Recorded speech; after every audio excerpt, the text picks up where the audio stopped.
Good morning, good afternoon, and good evening to Europe. Welcome to episode 5 of the XDI Experience Live Show. This week we are doing a slightly different show. First up, and for our main discussion today, we're going all things electric. And then for the first time ever, we are bringing you all the main news over the last 7 days in 15 minutes. You watch it in a few minutes. I am going at 100 miles an hour to go through the news. And we are covering ACES, new tech aerospace and defense, and a little bit of PLM, smart manufacturing from Dassault Systèmes. Quick update on the news. Headlines are Amazux. Yeah, that is the Amazon Zux deal. Update on that. Aurora, we are looking at a little bit of Fisker. Yeah, they are back big time. Update from GM and their latest Caddy range of EVs, and GMC goes military. Lots. In fact, no show would be complete without Elon and Tesla when you're talking electrification. Volvo and Maserati are coming in strong, and we've got a little bit of a small aerospace and defense update. Lastly, finishing up with some latest results out of Dassault Systèmes, together with some construction industry updates and a new acquisition, and why not? So let's get going, shall we? Marks, set, go.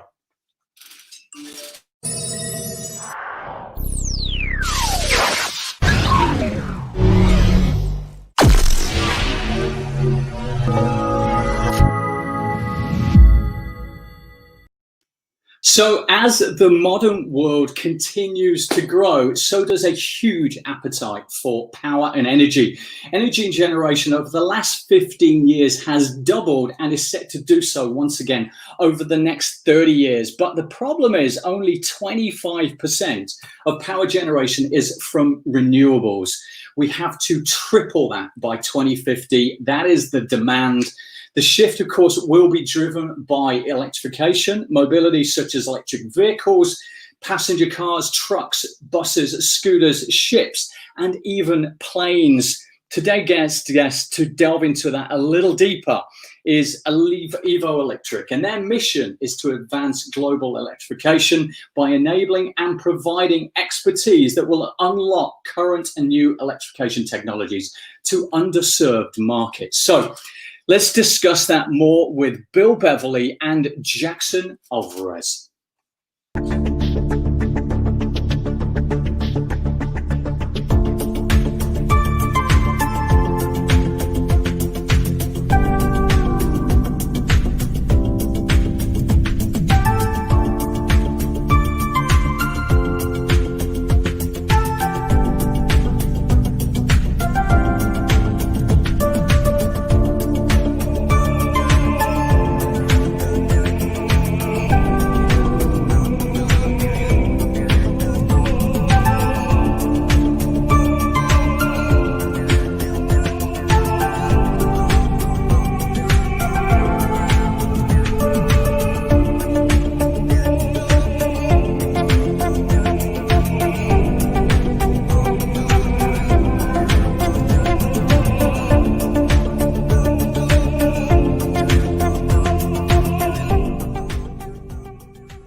Well, Bill, good morning. Jakson, good morning. How are you guys? Morning, doing well. How's Long Beach? It looks good so far. We can almost see the hills out there. It's quite a nice day. A clear day, a better day than down here in Laguna Hills. We are cloudy and overcast, but I'm sure that'll change. But anyway, let's get on with things. Guys, give us a quick 1.5 minute OG story, your background. Bill, kick us off. Yeah, thank you. My name is Bill Beverley. I'm one of the two co-founders, Jakson and myself. I'm in charge of engineering and technology. My background is mechanical engineer. I started in aerospace, worked my way up from a draftsman and a CAD expert, ended up leading as a project lead for a large-scale commercial aircraft program. And then, that was a great time. But after about 10 years of that, I wanted to try the challenge of a startup, basically. So I applied to Faraday Future, just down the street. Yeah. Yeah, a lot of good guys in there, and spread off into other fairly well-known EV companies to get things on the road. Absolutely. I always thought, Tesla came first. It was the kind of the great incubator, but Faraday was a very good technical incubator to carry the mission forward. So there are a lot of great people that came out of that. Yeah. So worked briefly there in the team with the battery team, the powertrain team, became special programs, worked on motorsports programs, really cut my teeth on some cutting edge tech, carried that over into a company called Romeo Power, battery startup. We stood up their technical sales and applications team, generated a lot of revenue on plan, really helped grow the organization. And then after, about 2 years of doing that and working with them, great team there as well, I decided it was time to start tackling a different type of customer and therefore start my journey on EvoLectric. Fantastic. Jakson, tell us. Yes, thank you, Andrew. So co-founder, as Bill mentioned, more on the finance and strategy, business side of things. My background is finance and accounting, supporting decision-making across the board. So manufacturing, supply chain, engineering, sales, marketing, and overall strategy and corporate planning. But my story, my passion comes more from entrepreneurship and just how, it can be an enabler to level the playing field for change and innovation. So I've been working on those skill sets for over 15 years now. Where did that come from? How did you start when did you start being an entrepreneur? How old were you? I was back in Colombia when I was 10. My dad owned a restaurant at our house, and I had a small candy business within the restaurant. So that's really where it started. Did he know about it? Oh, he did. I was also helping with serving and different things like that, just as helping out here and there. But I just loved helping in that aspect. So and I continued that in that journey in high school. I was big on buying and reselling cars and electronics, and then college I was running a delivery service business, and then now on the side I actually have a 10 fleet car rental business. You've never stopped hustling. Part of it. You bet. That's great. That's a real pedigree of entrepreneurship. Good partner for you there, Bill. So let's just kind of move forward. What was that aha moment? Where did the idea to start this business come from? So for me, I was, as I mentioned, from Bogota, Colombia. So I was in Colombia at my grandma's birthday celebration, and at that time, and now I have a Tesla. So I was showing the app to my uncle and showing him the Tesla in Colombia. No, I was there visiting in Christmas break, okay. But yeah, I was looking at the app, showing him, and you see red dots all across the U.S., all across China, but anywhere else it was just missing. I was looking at the map the other day. It's amazing. There are no superchargers in some of the most modern countries in the world. Things like the UAE, Singapore. I don't think there is one, period, in Southeast Asia. I'm sure similar in South America. Russia doesn't have one. It's amazing to think how much growth potential there still is, even for Tesla, who are the most advanced footprint, let's put it that way, from an EV perspective.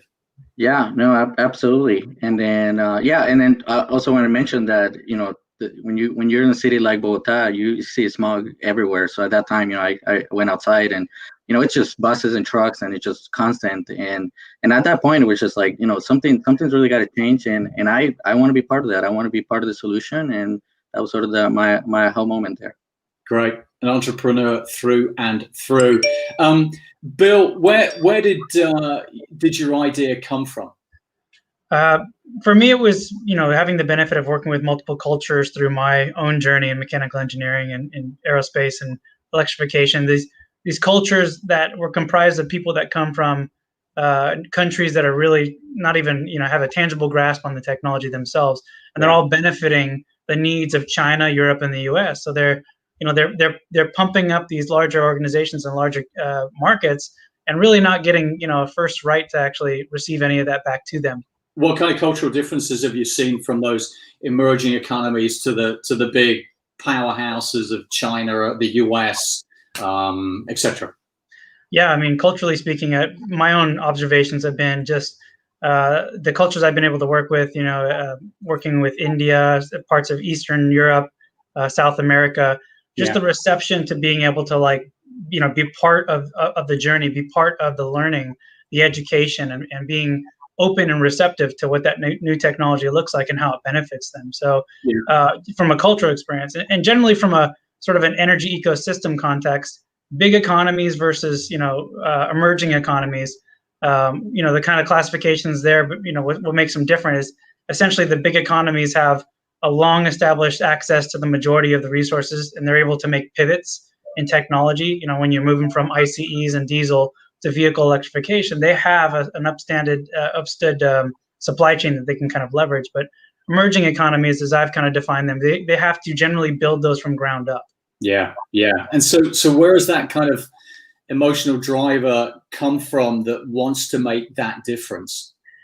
Yeah, I've always been emotionally connected to teaching and bringing products and a teaching environment and technologies to different cultures and different generational gaps. So when I spent time working, like I said, in India and parts of Eastern Europe, especially, just again, what really resonates with me is just the gratefulness, the gratitude that was that I encountered. It left a real mark on me. So there were no expectations from that kind of audience. They were just open and curious.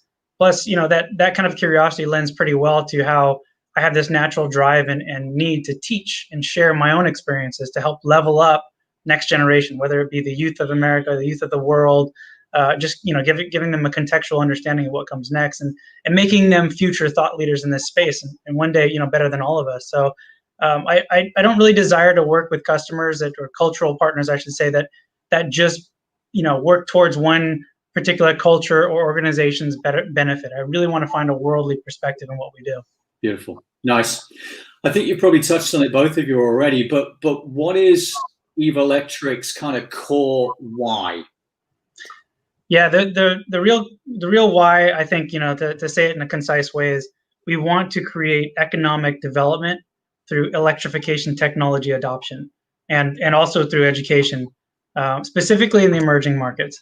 So we believe that the world deserves to level up, and it's early enough in the learning phase that other countries, emerging markets can actually follow and pick up on that learning curve pretty quickly and not end up too dependent on these first mover countries that are leading the way currently. Yeah, I mean, that is, having spent many years in emerging economies, that is hugely fulfilling. I completely share your passion for that.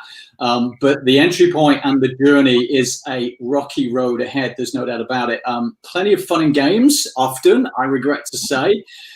They often tend to be in hot countries, so you've got very expensive power.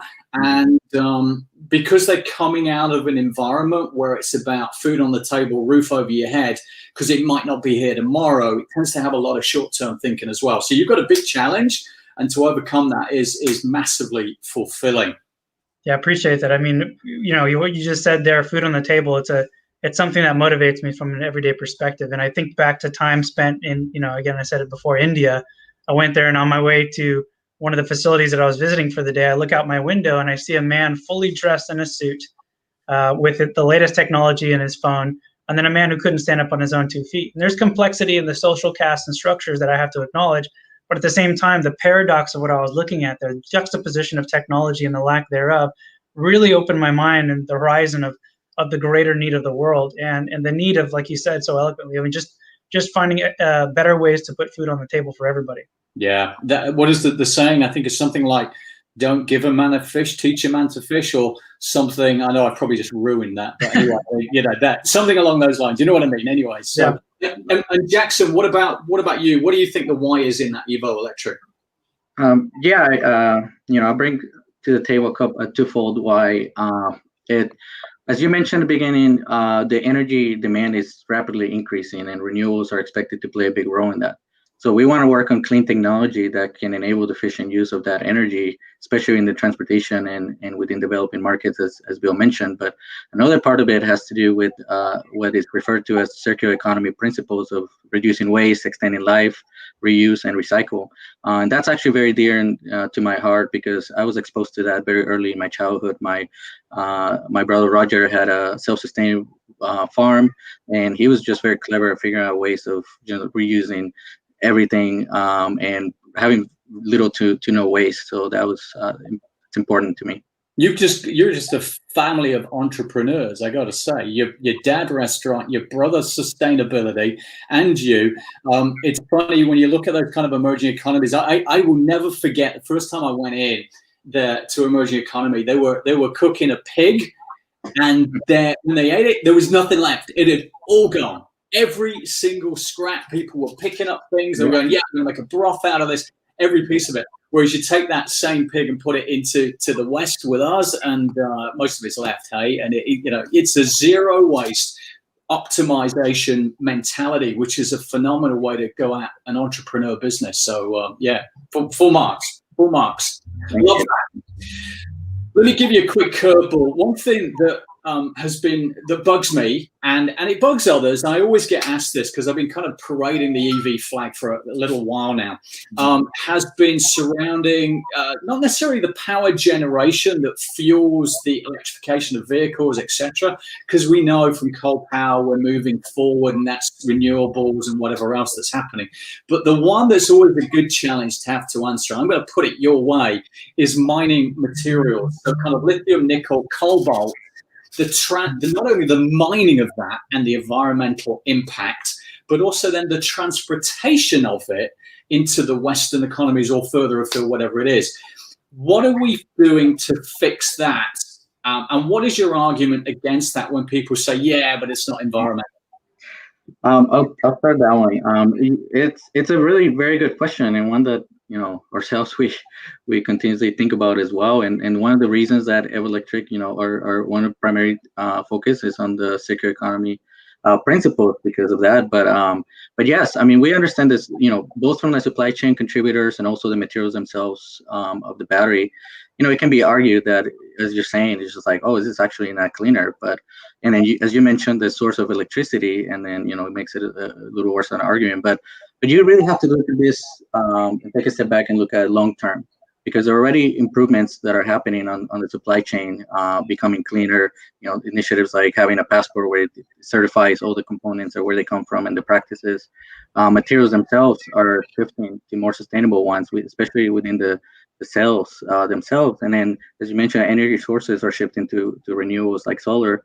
And take that and add on the circular economy principles, and then now you combine all that, and we believe that overall it's going to be a net gain in the long term.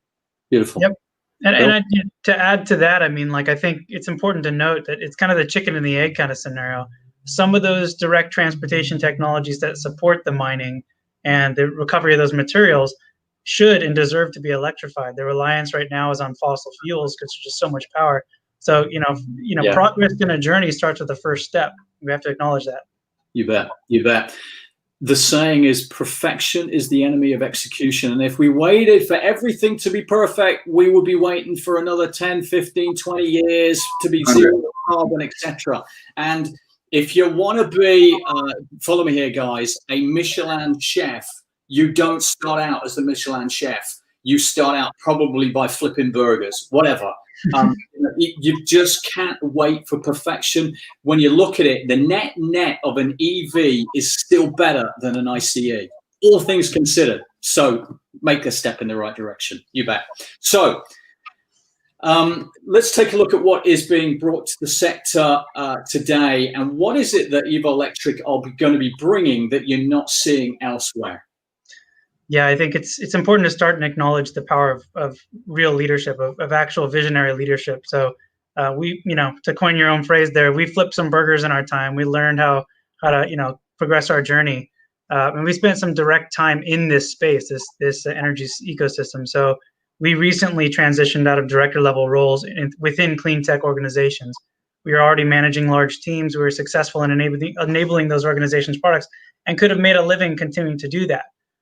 We also have a solid engineering team because our engineering leaders have also spent their entire previous careers in the automotive power transmission space, and they've dived headstrong into the electrification space as well within the last 10 years. One of the other things that makes us, pretty dynamic in this space is the fact that we've been in our careers, we've been able to flip between automotive OEMs, which are sort of the consumers, the top level consumers of that chain, and also between tier one suppliers, so doing a lot of the actual detailed work. So we have the experience of knowing how each side of the coin really plays the game, if so to speak, and knowing what really drives a solution in the end. So bottom line, guys, bags of wisdom built up over traditional automotive ICE, combined with the new tech, ACES, EV stuff that is going on across the entire ecosystem. Yeah. Yeah. Yep. Yeah. Okay. Yeah. If I might add, another key differentiator for us is just putting a focus on having a diverse team and backgrounds, cultures, and most importantly, thought process. And we put a lot of importance on making sure it's a collaborative environment. exactly what we were talking about last week as well, which is this diversity, collaboration. The more diversity, the better the ideas. A little bit of conflict because people come at it from different perspectives. Absolutely what we've been talking about. You bet. Yes, and since we're trying, our goal is to serve those developing markets, then we have to make sure we're thinking global and we're looking at it from different angles, and that comes from having different experiences. You bet. Let's get a little controversial, guys. ACEs, autonomous connected electric subscriptions, shared and modularization. I think that was record time for me to say that. What are the common mistakes that you have found in the sector, and even some of the more unusual mistakes that you've come across? Yeah, we're seeing a trend where mobility product designers are generally approaching the technology as saying the best of the best is what's required for every application. So putting the best in the best requires a lot of extra engineering talent and whatnot. But then in the same hand, they're asking for the lowest prices on the technology, and they're committing to volume that they can't sustain. It's not being sold at mass right now. So something is broken. You bet. In a collaborative environment, that is just pissing off your ecosystem. It's the wrong way to go. Absolutely. Yeah, so the way that we want to approach is we believe that application-specific design is what dictates the actual future for technology adoption. So we come in and say, okay, what do you need? What do you want to be doing in the end? What are you willing to understand from your use case? And we provide the solution. Yeah, got it. So don't over-engineer. Just meet that demand and not over the top. Agreed. Yeah, exactly. Especially in emerging markets, the prevalence of technology, the surplus of technology isn't existent yet. So, their expectations aren't saturated with the pros of get everything you want and more. 0 to 60 doesn't mean a whole lot to a lot of people out there. So there's a lot of ground to cover with what the basic tech can enable and simplify in their day-to-day. And so by selecting systems and components that are appropriate for each tech expectation, we can empower multiple use cases and wins. Nice. Yeah, and I would say when you take that efficient system and it actually can support the economic proposition for those developing markets, which is we want to accomplish. And so you match that system for what it's intended for, and then you add on innovative business and revenue models, and then you can really go after and serve the cost-sensitive markets. Yeah. What's a kind of a good example of that down in the emerging economies? Yeah, I mean, there's a lot already, and it's just gonna keep increasing over time. But overall, when you take that efficient system and you match it with something like a leasing model or a pay-per-use model, then you're actually maximizing the utilization of that asset, and you're spreading the cost over time and even across multiple users, and therefore you're minimizing the entry point of investment and cost. Got it. Little audience reminder, questions, guys. Any questions you've got for some electric vehicle experts here, please throw them over. Bill, Jakson, let's look to the future. How do you see that playing out for electrification, EvoLectric? Yeah, we like to structure our thought process in segments of basically 2 and 5 and 10 years, just to kind of keep our goals, well underway. So in 2 years, our engineering service business is stable. We have customers that are transitioning into a production-ready environment. A lot of the early adopters, early customers and clients we have now are transitioning by that time. But then we also have a blend of new development as well coming in, of course. And in 5 years, we have a grassroots organization, a grassroots team on the ground in select target emerging markets, be it South America, Southeast Asia, whatever is driven by the need and the demand. They're actively participating in that larger local ecosystem, and they're bringing in new self-sustaining opportunities for electrification within their own local backyard. And in 10 years, by then we aspire to be a global organization whose charter is still driven by what I mentioned earlier, the economic development through electrification. So to do that, to enable that, by then we're working actively with academia, public and private sector groups and organizations, and we're easing the adoption of these new technologies in many industries and use cases. Awesome. And Jakson? Yeah, I mean, Bill did it very well, but I would add to that again from a 2, 5, 10 year standpoint. That 2 year we want to just figure out how can we increase our value in our offering to our customers, and we want to onboard more partners on the hardware side so we can be the one-stop shop for our customers. And from a 5 year standpoint, then having a regional partner that is helping us bring this technology and commercializing it in those targeted markets, and bringing current partners that are on our journey already and join our journey before going there, like XDI and the engineering tools, and bring them onto those markets as well. And 10-year standpoint, I think it becomes really more about who EvoLectric is, what it stands for, and what's his brand. And we want to make sure that we're recognized as a company that understands profit and that it's important to have a sustainable business model.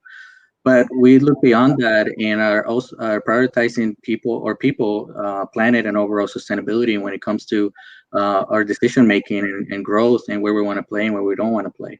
Yeah.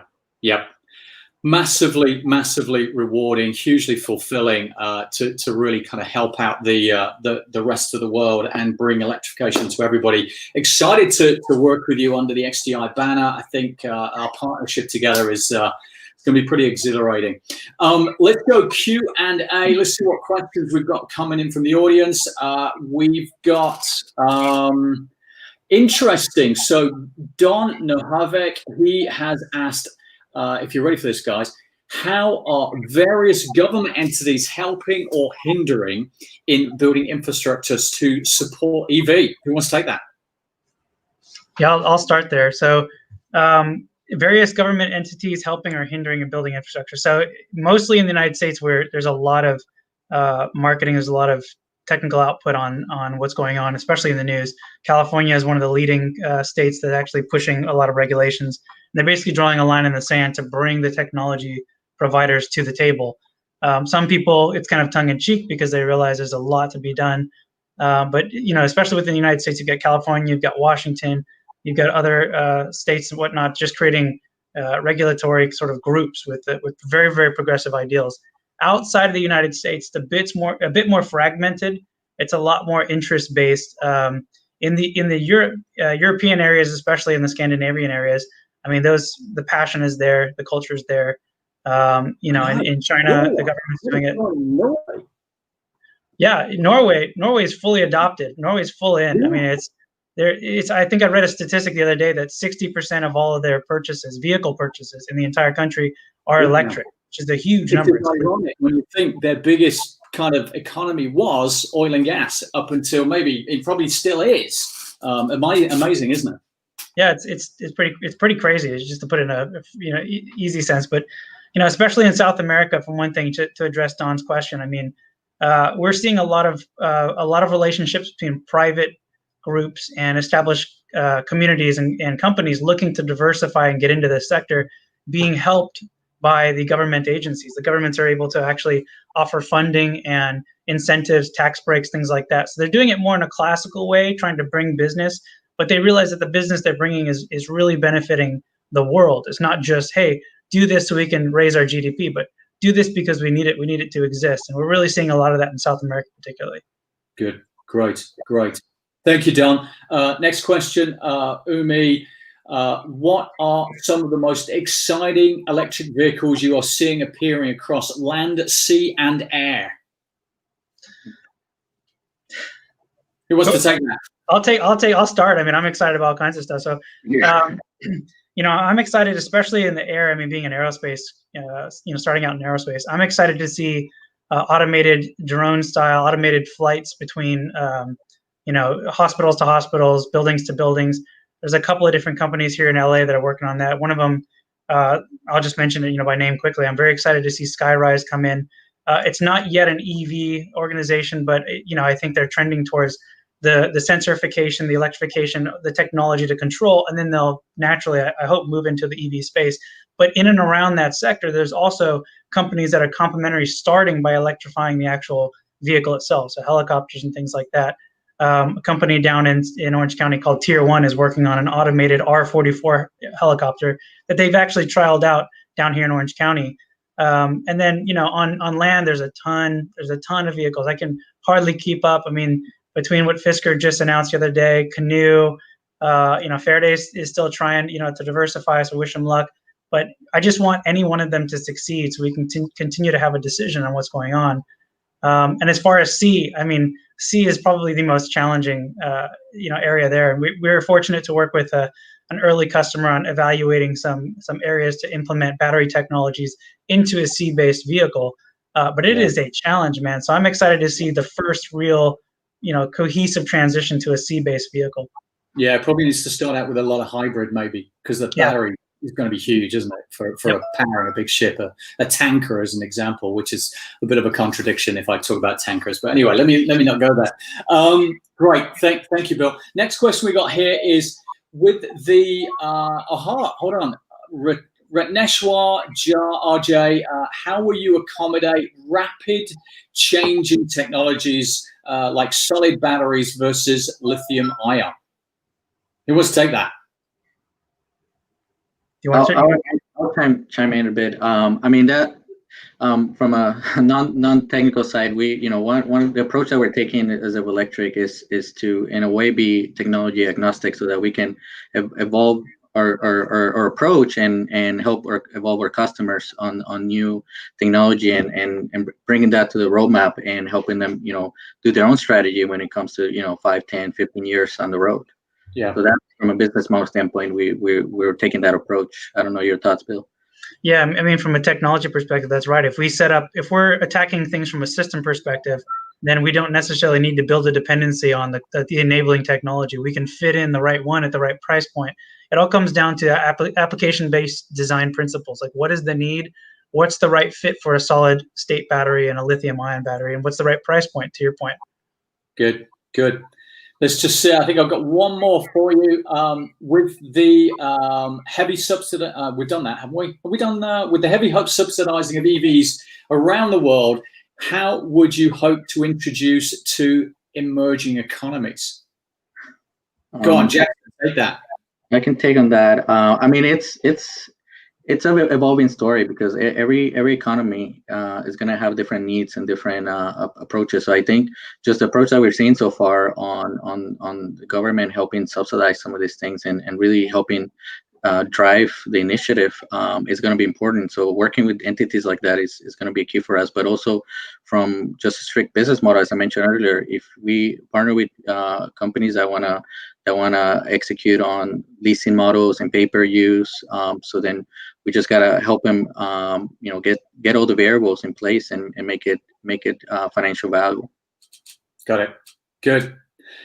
That's it, gentlemen. Really, really appreciate your time. Thanks for all the intelligence into that electrification market. Very, very excited to be working with you with XDI, putting that partnership together and spreading that out into the world and across the US as well, of course. So thanks very much. Thank you. As well.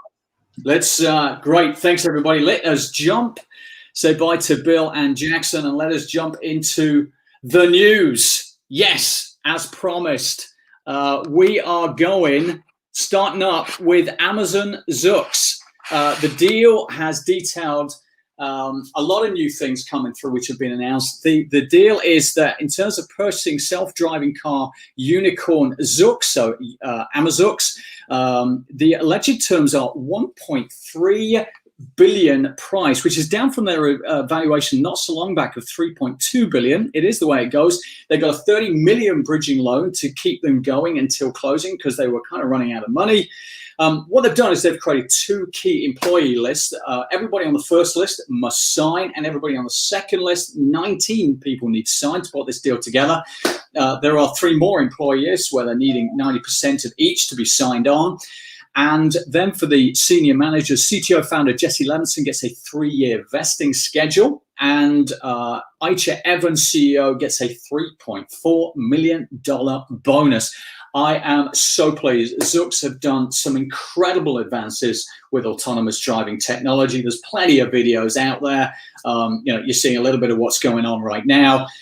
Good for you. I'm delighted when that deal comes together. That is Amazoox update. Moving on to Aurora. Aurora, also part of the Amazon backing, has announced that it will be deploying its self-driving vehicles for testing and development in Texas. A fleet of minivans will launch immediately, followed by a deployment of trucks at the end of the year. Aurora plans to use Texas commercial driving routes with Class A trucks and Fiat Chrysler Pacifica minivans. Aurora stated that Texas's role as a crucial state in the movement of goods makes it a natural place for Aurora's expanded testing. With more public road miles than any other state, Texas understands that self-driving technology will have a critical safety impact for those who drive on its roads. Next. Some of the world's most elusive and hard to find cars, whether they are older model classics or new off the line introductions, are often owned by celebrities. And of course, it's those high profile Hollywood stars who have the budget to pay for these rare gem vehicles. Well, Leo DiCaprio, for example, was one of the first to buy a very special car before anyone else had the chance. It's not it. It's not the actual multi-million-dollar ride that you might be thinking. It actually only set him back $100,000, but he was the first one to pop it up on his outside his garage. Now, when you think of eco-friendly automakers, you may think Tesla, you may think Rivian. Well, here's one for you: Fisker. Fisker Karma. This electric luxury vehicle sedan boasts an extended range capability far beyond the current roster of available EV models on the market. And for Leo, it was that ability to take him a little bit further that sealed the deal. Talking of Fisker, let's talk IPO. The introduction will occur at simultaneously the best and worst times, I guess, coming out of COVID. So it's not going to be an easy ride for them. But another factor to consider is that it isn't technically the first time around for Fisker. They went through it before. They actually declared bankruptcy in 2013, but that wasn't before the defunct organization debuted one of the world's first luxury plug-in hybrid EVs. So promising future ahead. Let's hopefully they get through that fairly smoothly. Let's move to GM now. GM is gearing up to offer at least, wait for it, 20 new EVs by 2023. Unbelievable. Cadillac is joining the fray with its own selection of electric vehicle offerings. Heading the list up is the Cadillac Lyriq EV crossover, only stated for original reveal in April, but because of COVID-19, it got a little bit delayed, and so now it'll be coming out August 6th. It's got a 300-mile range and a 33-inch OLED screen like the Cadillac Escalade. Another future Cadillac EV we've collected some info on is the Celestiq, the brand's forthcoming flagship sedan model, framed as an ultra-luxe EV with bespoke hand-assembled craftsmanship. GM says that just 1.2 units will be built per day, so very selective. We also know the exterior is inspired by the Cadillac Escala concept. It's going to be priced around $200,000. There you go. Then there's the upcoming Cadillac SUV full size, which will come with 3 rows of seating and DNA pulled from the Escalade. It was originally believed that the full sizer would carry the Escalade nameplate, but now not too sure about that. Either way, it's got a 400-mile range. And then finally, the report is mentioning 2 other Cadillac EV models, a little bit hazy, but basically they've got a globally sized luxury 3-row SUV that emphasizes interior space and cargo capacity for the modern family, and an SUV EV with attainable luxury, similar to that of Cadillac XT4. So a lot going on down there. Sticking with GM. We don't know the final details surrounding the GMC Hummer EV. Yeah, it's coming back.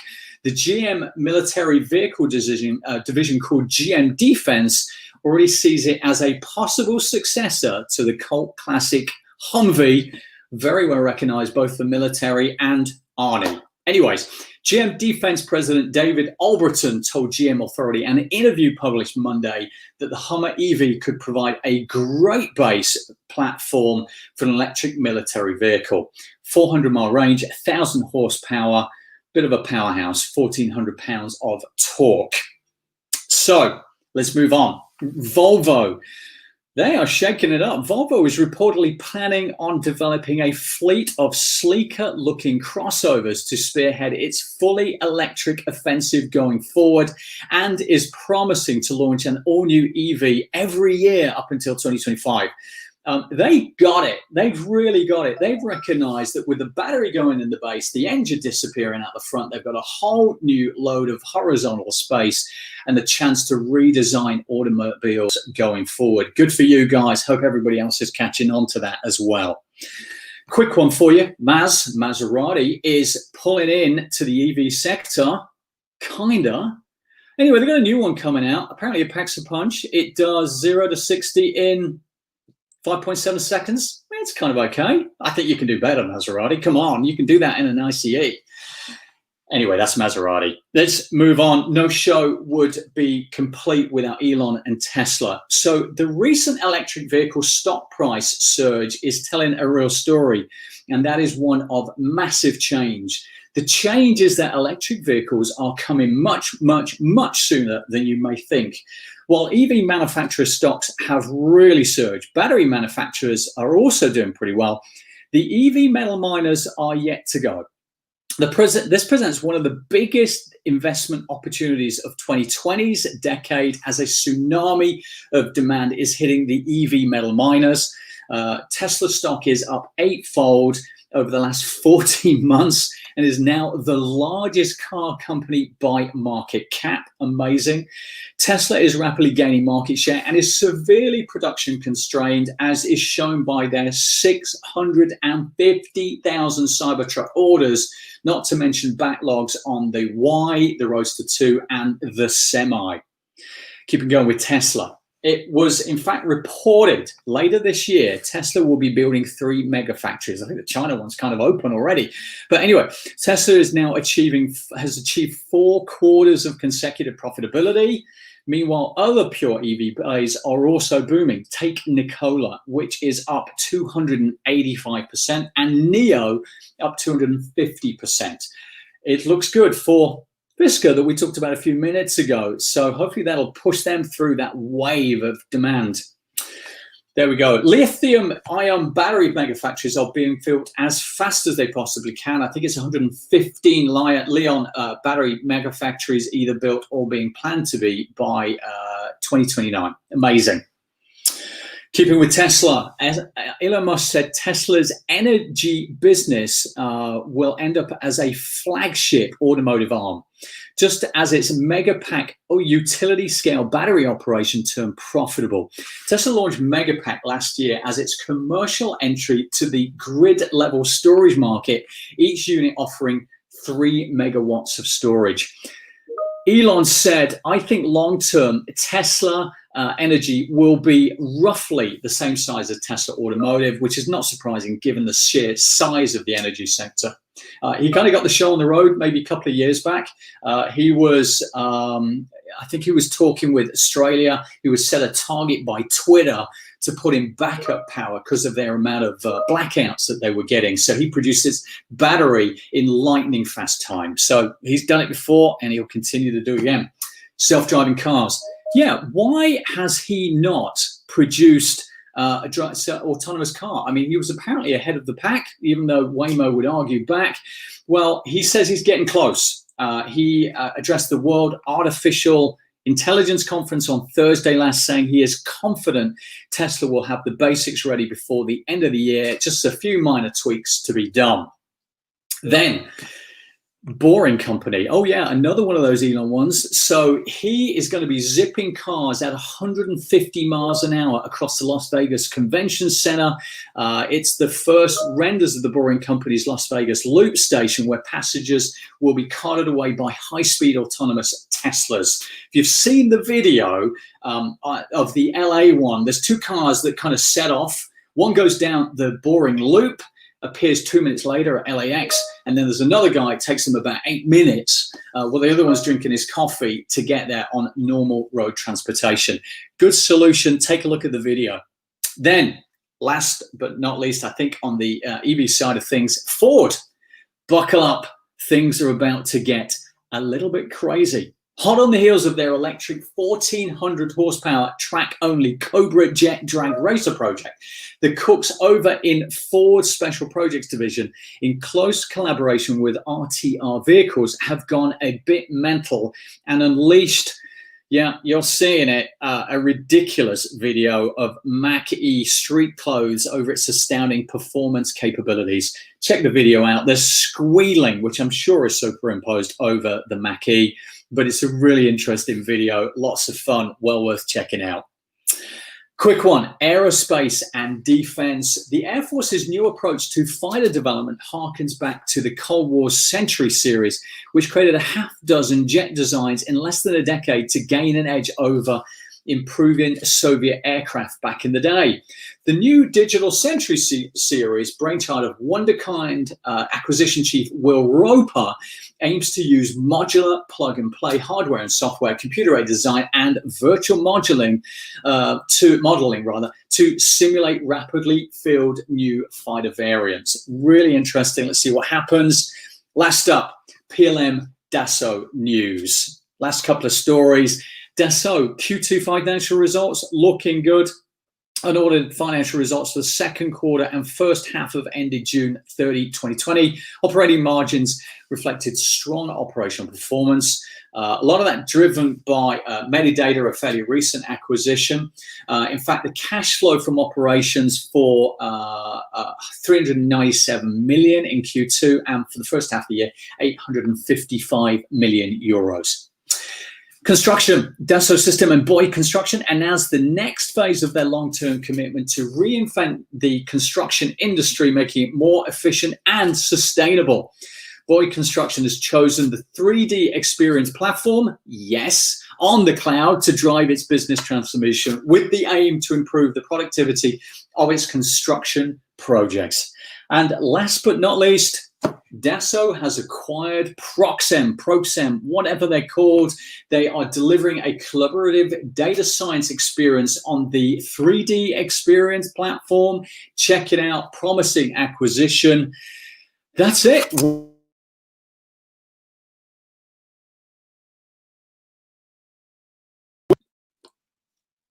I thought we'd lost you there. I thought I lost myself there. That is it. The news is done. Next week, please come back. It's groundbreaking stuff. We actually have a partner we're coming together with, which is really shaking it up in crowdsourced engineering. It is incentivized, and we're going to be talking about all of these engineers around the world who can start coming together and really getting involved in this. Yes, that is it.